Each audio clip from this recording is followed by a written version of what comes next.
Hello, welcome back to the channel. In today's video, we'll dive right into how to use Notion to track your freelance tasks. In just a few minutes, you'll be a pro at organizing your workload, so let's get started. First, you need to create a new workspace. You do this by clicking on the plus sign on the sidebar. The reason we create a workspace is to organize your tasks by different categories or clients. Now, let me explain why this matters. Each workspace can be customized to your preference, making it easier to manage multiple projects at once.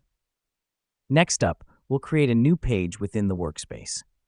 Click on the plus New Page button and give it a relevant name. This page will serve as your central hub for all tasks related to a specific project. This helps us because it allows us to have a clear overview of all tasks and their progress in one place. Now that we've done that, let's add tables to your page. Click on the /table command and choose the full page option. Tables are excellent for tracking tasks because they allow you to create columns for task name, due date, status, and any other information you need. Here's what's happening behind the scenes. Notion is creating a database for your tasks, making it easier to manage and update them. The next step is to populate your table with tasks. Simply click in the first cell under the task name column, type in your task, and hit enter. The reason we do this is to have a visual representation of all your tasks. It allows you to quickly add, delete, or modify tasks on the fly.